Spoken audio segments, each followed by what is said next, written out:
दिल्ली सरकार निरंतर कोशिश करती नजर आ रही है कि वैक्सीनेशन को लेकर काम बढ़ाया जाए और लोगों तक वैक्सीनेशन का टीकाकरण है वो पहुंचाया जाए। मगर जिस तरीके से आज आम आदमी पार्टी के राघव चड्ढा ने केंद्र सरकार के ऊपर आरोप लगाया कि केंद्र सरकार का ध्यान सिर्फ वैक्सीनेशन के जो टीकाकरण है वो बाहर विदेशों के अंदर भेजने की कोशिश की जा रही है और लगातार उससे जो प्रॉफिट हो रहा है वो भारत सरकार को जरूर मिल रहा है। मगर जहाँ पर बात करें भारत के साथ जनता के लिए तो कहीं ना कहीं उसके लिए जो टीकाकरण होना चाहिए था वो ज़्यादा से ज़्यादा संख्या में होना चाहिए था। मगर कहीं ना कहीं जिस तरीके से आम आदमी पार्टी के राघव चड्ढा ने आरोप लगाया कि भाजपा के जो लोग हैं या फिर भाजपा सरकार जो है वो लगातार कहीं ना कहीं टीकाकरण को लेकर बाहर विदेशों में उनका ध्यान है और कहीं ना कहीं जो उससे प्रॉफिट है वो भारत सरकार के पास आ रहा है। मगर जिस तरीके से बात करें वैक्सीनेशन के टीकाकरण की तो भारत सरकार बिल्कुल अपने देश के लिए भी कहीं ना कहीं वैक्सीनेशन का टीकाकरण जो है वो मुहैया कराने की कोशिश करती नजर आ रही है। मगर जिस तरीके से सारा ध्यान जो बाहर विदेशों की तरफ है वो कहीं ना कहीं भारत सरकार के लिए पूंजीपति यानी कि बेनिफिट के लिए काम कर रहा है। मगर देखना है जिस तरीके से आरोप लगाए गए हैं आम आदमी पार्टी की तरफ से वो सिर्फ चुनाव को लेकर मद्देनजर रखते हुए इस तरीके का आरोप लगाया गया है या वाकई में ही भारत सरकार या भारतीय जनता पार्टी वो कितना वैक्सीनेशन को लेकर जनता की तरफ उम्मीद कर रही है या वैक्सीनेशन का काम बढ़ाया जा रहा है। क्योंकि जिस तरीके से अभी तक 45 साल से ऊपर के ज़्यादा के लोगों को टीकाकरण दिया जा रहा है उससे साफ जाहिर है अभी 45 साल से नीचे के लोगों के लिए टीकाकरण नहीं दिया गया है। मगर जिस तरीके से आम आदमी पार्टी ने आरोप लगाया है कि भाजपा जो है वो कहीं ना कहीं बाहर विदेशों के अंदर टीकाकरण पहुँचा रही है तो कहीं ना कहीं उनके लिए बारे में सोचा जा रहा है, न कि भारत के अंदर रहने वाली जनता के बारे में। कहाँ खो गया आपका जो आज आप हिंदुस्तान के लोगों की जान की कीमत कुछ नहीं समझते, लेकिन युगांडा, नाइजीरिया, जिम्बाब्वे, कीनिया में बैठे लोगों की जान की कीमत आपके लिए हिंदुस्तान के लोगों की जान की कीमत से ज्यादा हो गई। मैं आपको यह भी बताना चाहूंगा कि अभी ministry of external affairs Bharat सरकार ने एक बड़ी विचित्र चीज हम सबके सामने रखी और कहा कि भारत देश चाइना से कंपीट कर रहा है कि कौन कितनी वैक्सीन एक्सपोर्ट करता है। भारत सरकार आज और भारत सरकार का पूरा तंत्र, पूरी मशीनरी चाइना से इस बात पे टक्कर ले रहा है कि कौन कितनी वैक्सीन एक्सपोर्ट करता है और उन्होंने कहा हम चाइना से 2 कदम आगे ही चल रहे हैं। ये इस बात को लेकर अपनी पीठ थपथपा रहे हैं। वो देश जिसमें 90,000 कुल कोविड पॉजिटिव के केसेस हैं, उस देश से हम कंपैरिजन कर रहे हैं अपने देश की जिसमें 90,000 रोज कोविड के नए मरीज आ रहे हैं। कैमरा पर्सन इरफान खान के साथ राजीव तिवारी, एएनबी न्यूज़, दिल्ली। मध्य प्रदेश में लगातार बढ़ रहे कोरोना के आंकड़ों से जहां प्रदेश सरकार पूरी तरह से चिंतित है। मध्य प्रदेश की बात करें तो जहां मध्य प्रदेश में 3178 केस कोरोना पॉजिटिव आए हैं, तो वहीं इंदौर की बात करें तो सबसे ज़्यादा मध्य प्रदेश की औद्योगिक राजधानी कहे जाने वाले शहर इंदौर में 737 कोरोना आंकड़े सामने आए, जिसके बाद अब स्वाभाविक सी बात है मध्य प्रदेश सरकार सबसे ज़्यादा कोरोना वैक्सीन को लेकर महत्व दे रही है। जगह जगह पर इंदौर की बात करें तो कई क्षेत्रों पर वैक्सीन सेंटर लगाकर अब लोगों को ज़्यादा से ज़्यादा वैक्सीन के लिए लोगों को जागरूक किया जा रहा है। आमतौर पर देखा गया है कि मध्य प्रदेश सरकार और इंदौर कलेक्टर मनीष सिंह ने जहां पर कई धर्मगुरुओं से बात करके अब मंदिर और मस्जिदों में भी वैक्सीन लगाने का कार्य पर ज़्यादा जोर दिया जा रहा है और यही वजह रही और यही पहल है कि मध्य प्रदेश सरकार और कलेक्टर मनीष सिंह के नेतृत्व में अब इंदौर के जगह जगह पर मंदिर और मस्जिदों में वैक्सीन सेंटर लगाए गए हैं। आज इसी तर्ज पर इंदौर के कई मंदिर और मस्जिदों में वैक्सीन सेंटर लगाया गया, जहां पर ज़्यादा से ज़्यादा इंदौर की जनता वैक्सीन लगाने को गई और आमतौर पर देखा गया कि वहां पर 45 प्लस उम्र के दराज के लोग भी वहां पर काफ़ी हतोत्साहित और उत्साहपूर्वक वहां पर जाकर वैक्सीन लगाने का कार्य जो है ज़ोरों से चल रहा है। चूँकि इंदौर में कोरोना संक्रमण लगातार बढ़ रहा है और इंदौर में 737 आंकड़े यानी कि दिन प्रतिदिन कोरोना के आंकड़ों में उछाल हो रही है और अब इसी पर मध्य प्रदेश सरकार का पूरी तरह से जोर है कि अगर हमें कोरोना से बचना है तो वैक्सीन हमें ज़रूर लगवाना है। देखिए, वैसे प्रशासन की पहल पे जनता का जो रिस्पांस आज मिला है वो अभूतपूर्व है। सभी इलाकों के जो जनप्रतिनिधि हैं, माननीय जनप्रतिनिधि हैं, समाज के प्रमुख लोग हैं, धर्मगुरु हैं, इन सब के आह्वान पे और चाहे कोई भी दल हो, राजनीतिक दल हो, चाहे कोई सामाजिक संगठन हो, सबके आह्वान पर आज 306 शिविर चल रहे हैं शहर में। मतलब माननीय कलेक्टर महोदय ने युद्ध स्तर पे इसकी प्लानिंग करके ये 306 शिविर चालू किए हैं और उसका रिस्पांस आपको दिख रहा है। जैसे ये आज नया शिविर चालू हुआ है और अभी मोर देन 80 के आसपास यहाँ लोग आ चुके हैं और रजिस्ट्रेशन हो रहा है और ये बहुत ही पॉजिटिव साइन है। इसी प्रकार जो नए सेंटर्स आज चालू किए गए हैं करीब 51 + 23 74 के आसपास नए सेंटर्स और जोड़े गए हैं। तो एक माहौल बन गया लोगों में कि कोरोना को हराना है तो वैक्सीन लगाना है। और इसी को लेकर अब लोगों को जागरूक करते हुए सरकार नज़र आ रही है और लगातार पहले जहां आम जनता को वैक्सीन लगाई जा रही है, 45+ उम्र के लोगों को वैक्सीन लगाई जा रही है। इसी कड़ी में अब कलेक्टर मनीष सिंह के नेतृत्व में धर्म गुरुओं से मीटिंग करके अब मंदिर और मस्जिदों पर भी वैक्सीन सेंटर बनाकर वहां पर लगाने का कार्य जोरों से चल रहा है। इंदौर मध्य प्रदेश के लिए कैमरा पर्सन अनिल चौधरी के साथ गणेश तिवारी की रिपोर्ट।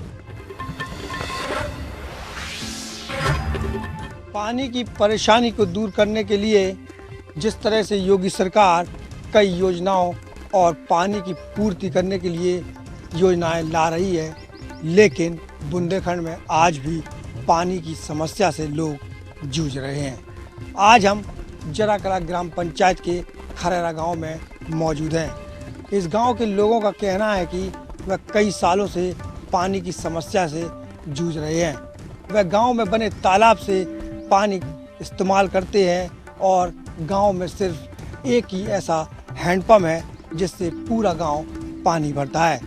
वहीं गांव में कई हैंडपम्प लगे हुए हैं लेकिन उनकी हालत खराब है।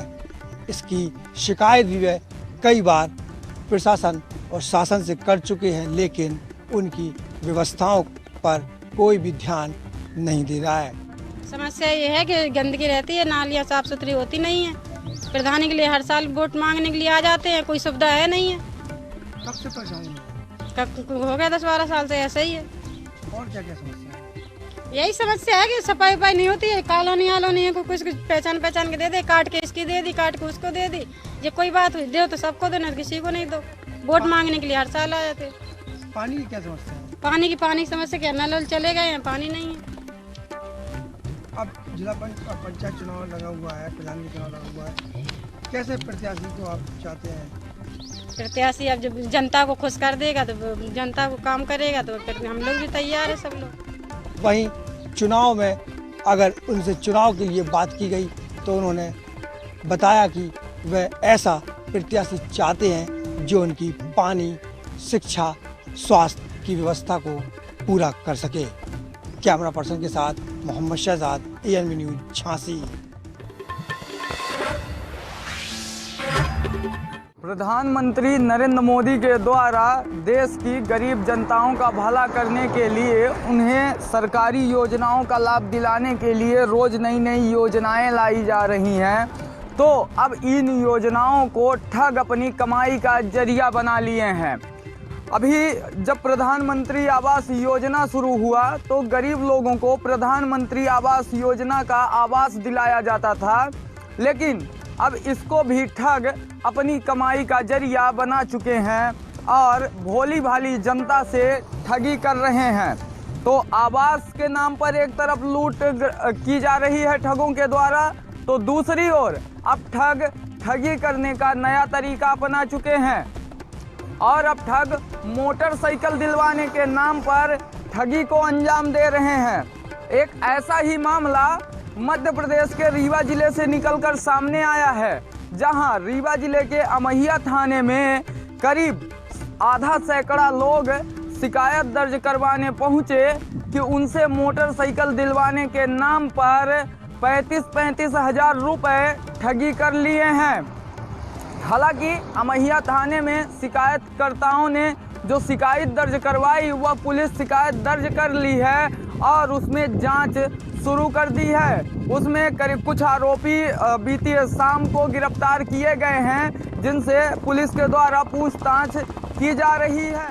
अपनी कल हमने इसको पकड़ा है शाम को और पूछताछ कर रहे हैं अभी। तो निकल कर सामने ये आया है कि 5-5 लोगों के ग्रुप बनाया करते थे और उनसे 3500 रुपये इकट्ठे करा के लेते थे। जब 6 लोग इकट्ठे होके और पैसा जमा कर देते थे तो उनको एक HF डीलक्स बाइक जो है फाइनेंस करा देते थे और व्यक्तियों को ये पता ही नहीं होता था कि फाइनेंस हुई है। उनको लगता था कि 21,000 रुपये में बाइक मिल गई है। बाद में फाइनेंस कंपनियां भी इनको जो है गाड़ी सीज कर लेती थी, लेकिन इस दौरान कई लोगों को इसका ठगी का शिकार बना लिया है। कई लोगों की शिकायत पे जो है इन पर 420, 419 के तहत मामला दर्ज किया जा रहा है और विवेचना में जो निकल के आएगा उस हिसाब से जो है कार्रवाई की जाएगी। मोटरसाइकिल भी जब्त हो चुकी है, लेकिन ये ठगी का सिलसिला लगातार चलता रहा और ठगों के द्वारा तकरीबन 82 लाख के आसपास ठगी की घटनाओं को अंजाम दिया जा चुका है।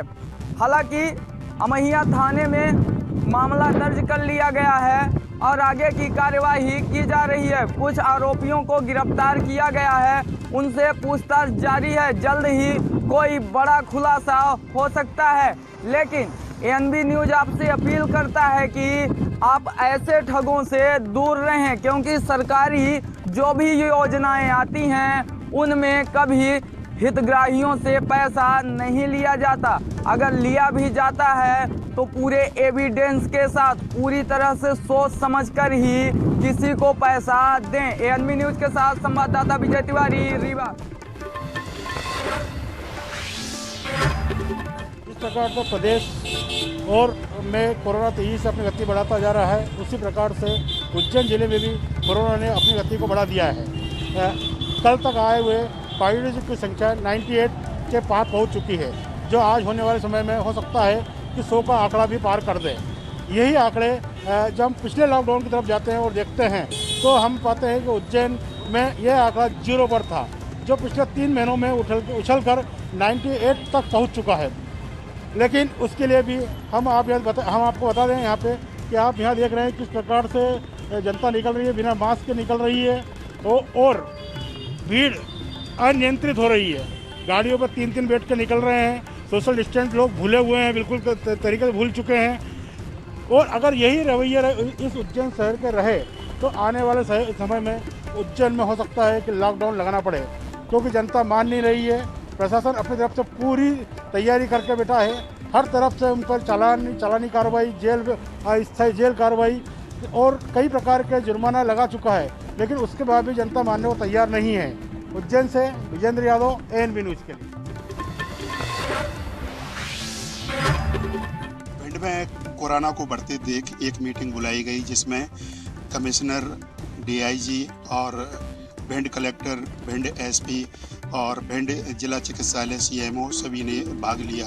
मुख्य बात रही कि मीटिंग में राज्य मंत्री ओपीएस भदौरिया शामिल हुए और उनकी मुख्य अतिथि के रूप में एक फैसला लिया गया कि भिंड में कोरोना के बढ़ते हुए मामले को देख थोड़ी सख्ती बढ़ानी होगी, जिसके तहत कई अहम फैसले लिए गए। और साथ ही ओपीएस भदौरिया राज्य मंत्री ने कहा है कि जो भी पार्टी के कार्यक्रम थे वो सब स्थगित किए गए हैं और लोगों से अपील करता हूं कि मास्क लगा के चलें, घर से बेवजह काम ना हो तो बाहर ना निकलें, कई हिदायतें दी है। साथ ही आज एक कार्यक्रम चलाया गया रोको टोको अभियान, जिसमें पुलिस ने लोगों को जो सड़क पर बिना मास्क लगाए निकल रहे थे उनको मास्क भी वितरण किए। साथ ही हिदायत भी दी कि आगे से यदि बिना मास्क के निकलोगे तो निश्चित ही आपके ऊपर कार्रवाई की जाएगी, जिसमें भिंड जिले के समस्त विधानसभा क्षेत्रों में ये अभियान चलाया गया। चाहे बात लाहर की जाए या गोहद, मेहगांव, अटेर, भिंड, सभी जगह ये पुलिस के द्वारा चेकिंग अभियान चलाया गया और इस पर विशेष आग्रह किया है ओपीएस भदौरिया, जो कि राज्य मंत्री हैं, कि कोरोना से यदि बचना है तो सभी नियमों का पालन करना होगा, सोशल डिस्टेंस बनानी होगी। और भिंड कलेक्टर ने भी एक आदेश जारी किया है जिसके तहत लोगों को बेवजह घर से बाहर निकलने पर मना किया गया है। साथ ही सोशल डिस्टेंस और मास्क लगाने का आग्रह किया गया है, जिसका आज असर भी देखने को मिला है कि लोगों ने मास्क भी लगाए हैं और जिन लोगों ने नहीं लगाए हैं आगे से हिदायत दी है कि यदि मास्क का पालन नहीं करोगे तो आपके ऊपर चालानी कार्रवाई की जाएगी। एएनबी न्यूज़ के लिए कैमरा पर्सन के साथ प्रदीप राजावत, भिंड।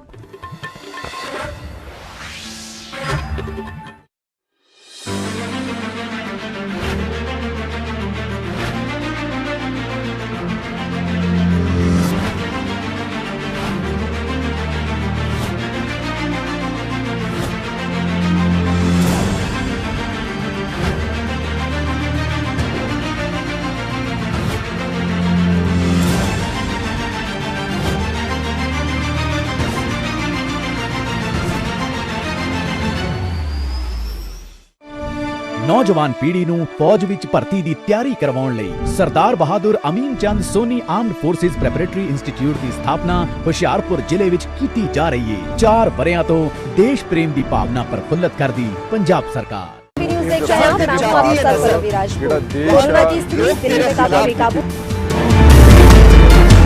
खबरनामा, खबर से असर तक शाम 5 बजे सिर्फ ANB न्यूज पर। क्या आप दुबले पतले कमजोर हैं, आपकी सेहत नहीं बनती, भूख कम लगती है, वजन नहीं बढ़ता? दरअसल मेन बात खाना पीना खाना नहीं है, मेन बात है खाया पिया लगना। और अगर खाया पिया लगेगा ही नहीं तो सेहत बनेगी कैसे?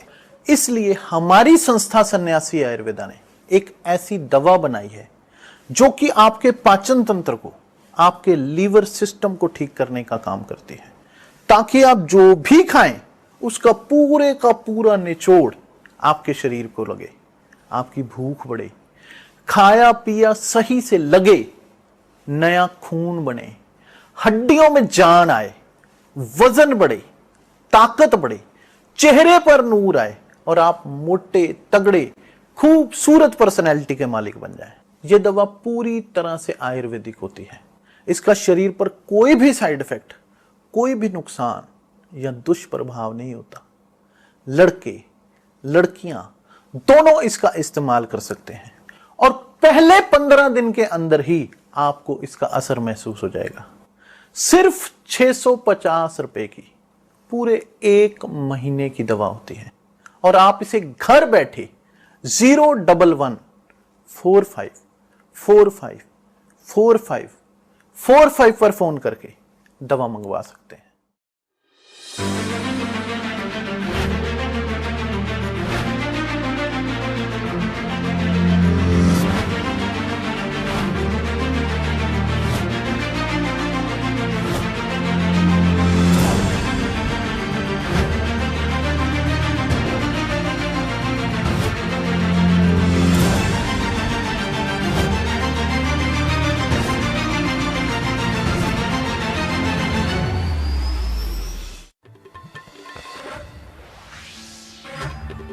पूरे प्रदेश में पंचायत चुनाव का बिगुल बज चुका है। वहीं बस्ती जनपद में भी पंचायत चुनाव की तैयारियां हो रही हैं। बस्ती जनपद में चौथे चरण में चुनाव होने हैं और यहां 2 मई को चुनाव के रिजल्ट आएंगे। आपको बताते चलें कि ताज़ा मामला बस्ती जनपद के परशुरामपुर विकासखंड से सामने आया है। यहां के पूर्व ब्लॉक प्रमुख त्र्यंबकनाथ पाठक ने एक बीडीसी प्रत्याशी को धमकी दे डाली है और उन्होंने ये तक कह दिया कि किसी की माँ ने दूध नहीं पिलाया है कि मुझे प्रमुख बनने से रोका जा सके। त्र्यंबकनाथ पाठक यहीं पर ना रुक करके आगे भी उन्होंने एक पूर्व कैबिनेट मंत्री राजकिशोर सिंह को भी आशब्द कहे।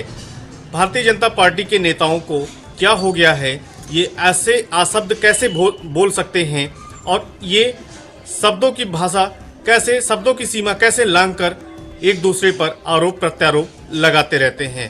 कैमरा पर्सन सहबलू खान के साथ तौफीक खान, ANB न्यूज, बस्ती। उत्तर प्रदेश में योगी सरकार में महिलाओं और बालिकाओं को सुरक्षा देना नामुमकिन साबित हो रहा है। धर्म नगरी अयोध्या में एक 4 साल की बच्ची के साथ गांव के ही लोग द्वारा हैवानियत का शिकार कर डाला।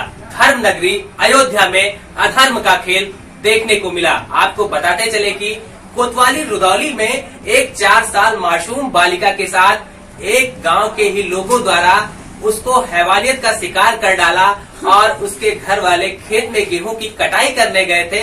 वहीं बालिका को बहला फुसला कर नहर के किनारे ले गए और हैवानियत कर डाली, जिस संबंध में उस बच्ची की इलाज के दौरान इंजर्ड हो गई। ऐसे में उसकी मां का कहना है कि ऐसे दोषियों पर तत्काल रूप से फांसी की सजा होनी चाहिए, जिस तरीके से उत्तर प्रदेश की योगी सरकार ने राम राज की स्थापना की बात की थी, वहीं महिलाओं को सुरक्षा प्रदान करने के लिए तमाम प्रकार के हेल्पलाइन नंबर को जारी किया गया है। वहीं अपराधों को रोकने के लिए उत्तर प्रदेश की योगी सरकार ने अहम कदम उठाया, लेकिन इसके बावजूद भी कहीं न कहीं बालिका और महिलाओं को सुरक्षा प्रदान नहीं हो पा रही है।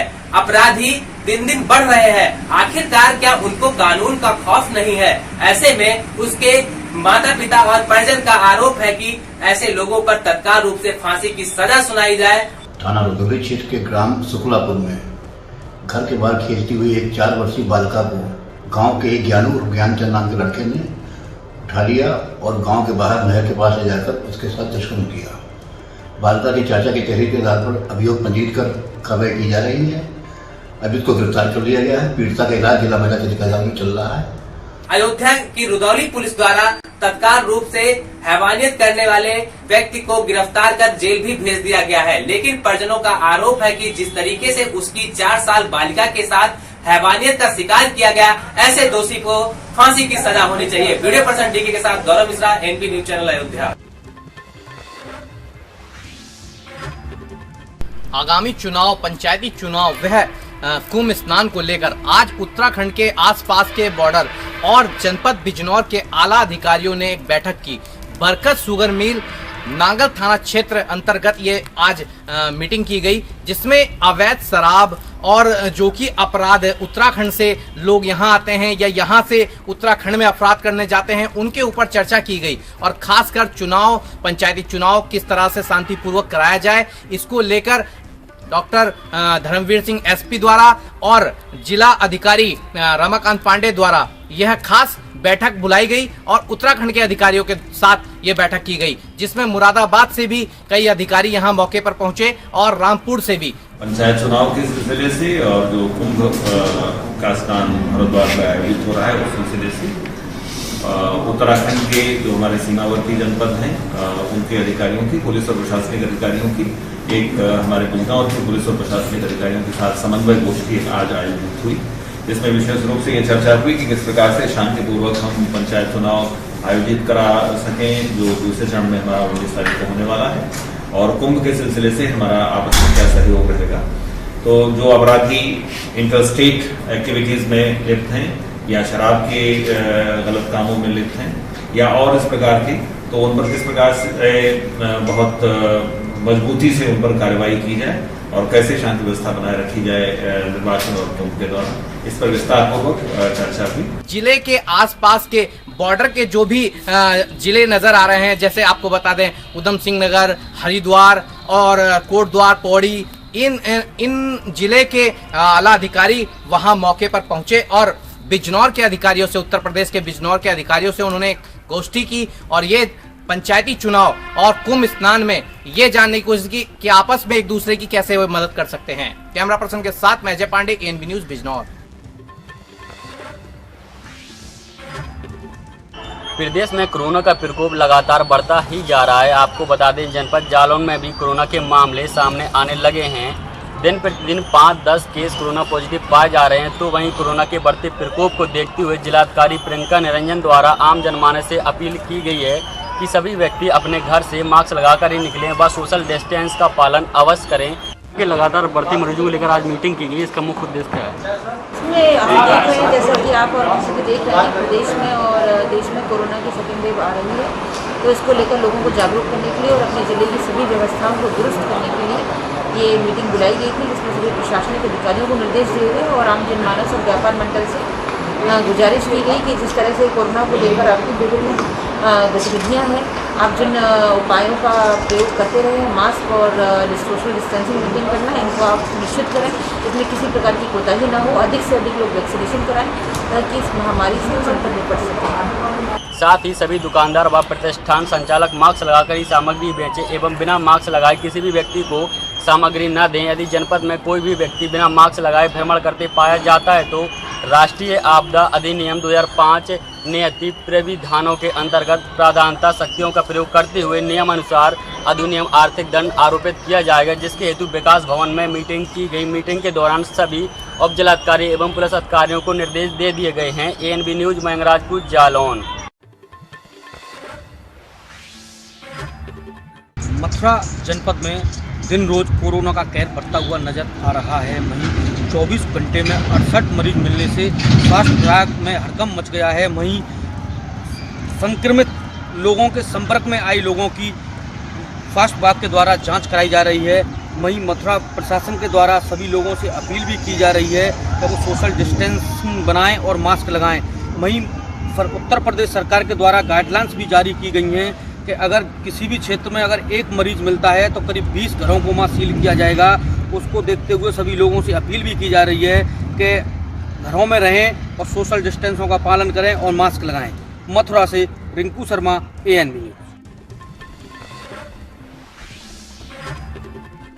मिर्जापुर जनपद के डामनगंज और हलिया के जंगल में लगी भीषण आग लगभग 15 किलोमीटर दूर तक फैलता जा रहा है। लगभग 4 दिनों से काबू पाने के लिए NDRF की 25 की संख्या में टीम काम कर रही है। वही वन कर्मचारी लगभग 50 की संख्या में JCB और फायर ब्रिगेड के साथ मौके पर मौजूद है। हलिया के ड्रमनगंज क्षेत्र में ड्रमनगंज रेंज भी है वन विभाग की, वहाँ वन में आग लगी और वो तेज़ी से जो वन तुलसी होती है, वन तुलसी में तेल की मात्रा होती है वन तुलसी के बीज में, तो जिस कारण से वो होती तो छोटी है लेकिन वो बहुत तेज़ी से जलती है और उसकी लौ काफ़ी ऊपर तक जलती है, तो हवा के साथ वो आगे तक बढ़ती जाती है। जहाँ से कनेक्टेड क्षेत्र रहता है उसमें आगे से बढ़ती जाती है। उसको जब तक कट करके अलग न किया जाए क्षेत्र को, तब तक जो है उसको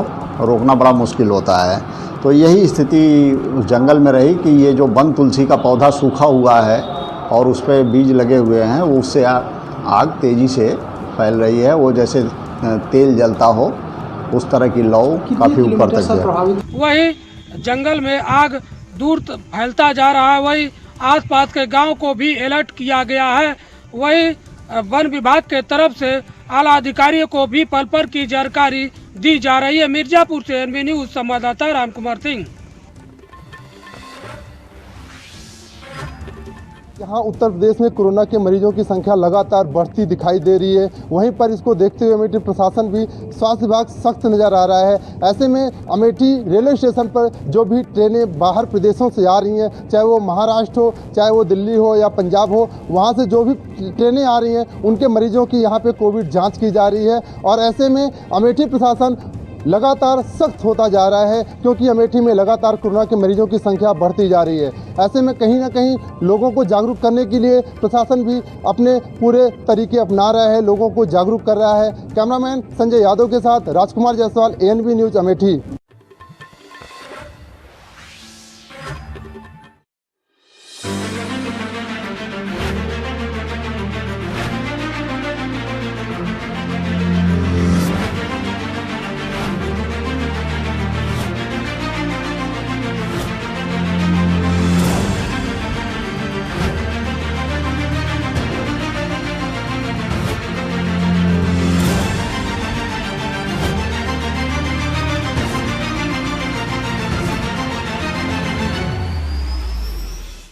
क्या आप दुबले पतले कमजोर हैं, आपकी सेहत नहीं बनती, भूख कम लगती है, वजन नहीं बढ़ता?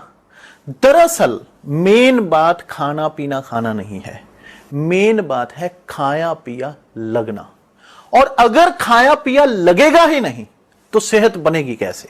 इसलिए हमारी संस्था सन्यासी आयुर्वेदा ने एक ऐसी दवा बनाई है जो कि आपके पाचन तंत्र को, आपके लीवर सिस्टम को ठीक करने का काम करती है, ताकि आप जो भी खाएं उसका पूरे का पूरा निचोड़ आपके शरीर को लगे, आपकी भूख बढ़े, खाया पिया सही से लगे, नया खून बने, हड्डियों में जान आए, वजन बढ़े, ताकत बढ़े, चेहरे पर नूर आए और आप मोटे तगड़े खूबसूरत पर्सनैलिटी के मालिक बन जाएं। यह दवा पूरी तरह से आयुर्वेदिक होती है। इसका शरीर पर कोई भी साइड इफेक्ट, कोई भी नुकसान या दुष्प्रभाव नहीं होता। लड़के लड़कियां दोनों इसका इस्तेमाल कर सकते हैं और पहले 15 दिन के अंदर ही आपको इसका असर महसूस हो जाएगा। सिर्फ 650 रुपए की पूरे 1 महीने की दवा होती है और आप इसे घर बैठे 011 45454545 पर फोन करके दवा मंगवा सकते हैं। राष्ट्र धर्म रात 8 बजे सिर्फ ANB न्यूज़ पर। सूबे ਦੇ ਲੋਕਾਂ ਨੂੰ ਜੇ ਸਾਰੀਆਂ ਸਮੱਸਿਆਵਾਂ ਅਤੇ ਸ਼ਿਕਾਇਤਾਂ ਦਾ ਇੱਕੋ ਜਗ੍ਹਾ ਤੇ ਹੱਲ ਮਿਲ ਜਾਵੇ ਤਾਂ ਹੋਰ ਕੀ ਚਾਹੀਦਾ ਹੈ। ਇਸ ਮਨਸ਼ਾ ਤੇ ਜਨਤਾ ਪ੍ਰਤੀ ਵਚਨਬੱਧਤਾ ਨੂੰ ਧਿਆਨ ਵਿੱਚ ਰੱਖਦੇ ਹੋਏ ਪੰਜਾਬ ਸਰਕਾਰ ਨੇ ਪਬਲਿਕ ਸ਼ਿਕਾਇਤ ਨਿਵਾਰਣ ਪ੍ਰਣਾਲੀ ਸ਼ੁਰੂ ਕੀਤੀ ਹੈ, ਜਿਸ ਨੂੰ PGRS ਵੀ ਆਖਿਆ ਜਾਂਦਾ ਹੈ। ਇਸ ਪ੍ਰਣਾਲੀ ਤਹਿਤ ਸੂਬੇ ਦੇ ਸਾਰੇ ਵਿਭਾਗ ਜੋੜੇ ਗਏ ਤਾਂ ਜੋ ਸ਼ਿਕਾਇਤਕਰਤਾ ਨੂੰ ਥਾਂ-ਥਾਂ ਨਾ ਭਟਕਣਾ ਪਵੇ। ਇੱਕ ਛੱਤ ਹੇਠ ਸ਼ਿਕਾਇਤਕਰਤਾ ਨੂੰ ਉਸ ਦੀ ਸਮੱਸਿਆ ਦਾ ਹੱਲ ਵੀ ਮਿਲ ਜਾਂਦਾ ਹੈ ਅਤੇ ਉਸ ਦੇ ਸੁਝਾਅ ਵੀ ਨੋਟ ਕੀਤੇ ਜਾਂਦੇ ਨੇ। ਅਗਰ ਸ਼ਿਕਾਇਤਕਰਤਾ ਦੀ ਸੰਤੁਸ਼ਟੀ ਨਹੀਂ ਹੁੰਦੀ ਹੈ ਤਾਂ ਫਿਰ ਉਹਨਾਂ ਦੀ ਸ਼ਿਕਾਇਤ ਉੱਚ ਅਧਿਕਾਰੀ ਨੂੰ ਵੀ ਭੇਜੀ ਜਾਂਦੀ ਹੈ।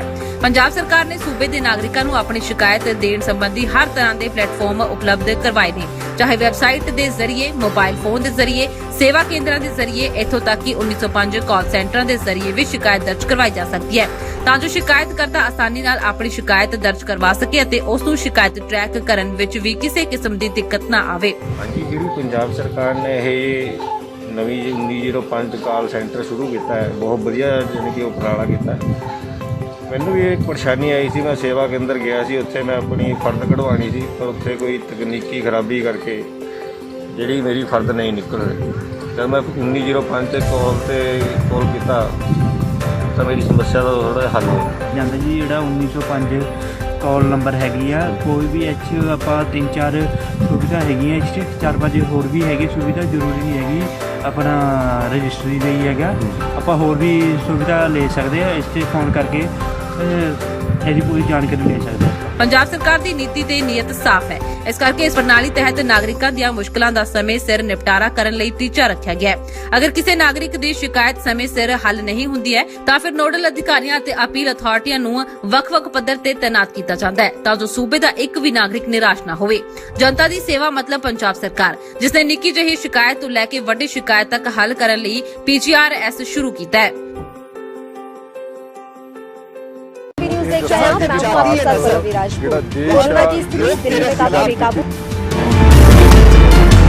खबरनामा, खबर से असरता, शाम 5 बजे सिर्फ ANB न्यूज़ पर।